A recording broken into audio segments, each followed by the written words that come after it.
Bonjour, bonjour à toutes et à tous, bienvenue, je vous souhaite la bienvenue dans cette nouvelle édition du Minimac de la lettre de l'acheteur, le bimensuel dédié au monde agricole et aux matières premières agricoles. Au programme cette semaine, nous ferons un tour de l'actualité de ces 15 derniers jours, puis nous recevrons pour l'interview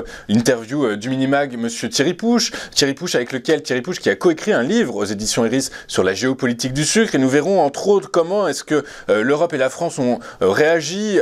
6 ans après à la fin des quotas sucriers en Europe, comment est-ce que cela a éventuellement bouleversé le paysage sucrier européen et mondial, et puis nous reviendrons également sur l'impact du sucre sur la géopolitique, quel est l'impact des politiques sucrières sur éventuellement des enjeux géostratégiques tels que la transition énergétique. C'est une interview passionnante et je vous invite donc à l'écouter avec attention. Et puis à la suite de l'interview de monsieur Thierry Pouche, eh bien nous serons en duplex pour la commo du jour avec le fantastique Mathieu Driol qui dans ses analyses reviendra pour nous sur les perspectives d'évolution du cours du Brent et du wheat, c'est-à-dire du blé. Mais avant de retrouver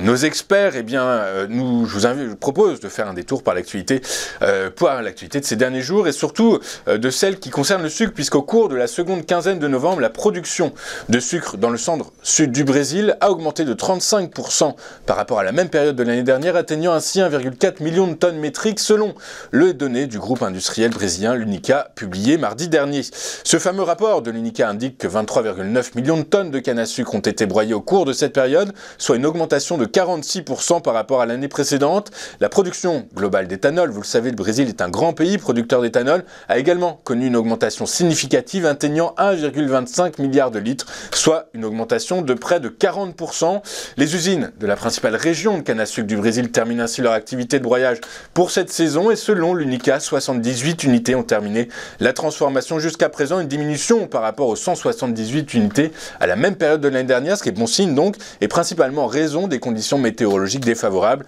qui ont affecté la récolte.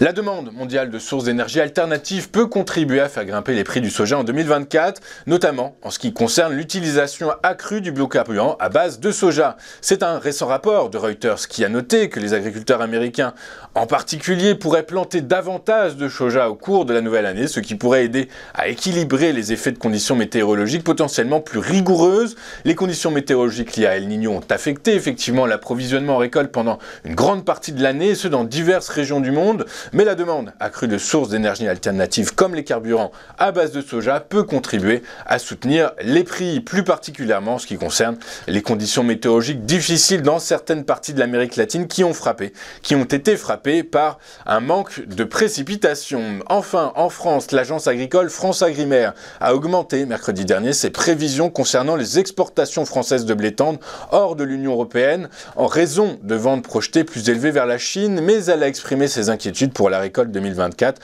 après que de fortes pluies ont limité les semis. S'agissant des perspectives de l'offre et de la demande, le bureau a fixé les exportations de blé tendre hors UE à 10,2 millions de tonnes métriques, en hausse par rapport aux 10,1 millions prévus le mois dernier, et c'est 0,4% de plus que le niveau de la saison dernière. FranceAgriMer a également réduit ses prévisions concernant les expéditions françaises de blé tendre au sein de l'UE cette fois-ci, dans un volume similaire puisqu'elle les passe de 6,79 millions de tonnes à 6,69 millions, soit toujours une baisse de 4,8% soit une augmentation de 4,8% de plus que le volume de 2022-2023. On va marquer une première pause dans cette édition du 15 décembre de votre Minimac de la lettre de l'acheteur, et dans un instant, nous retrouverons donc Thierry Pouche pour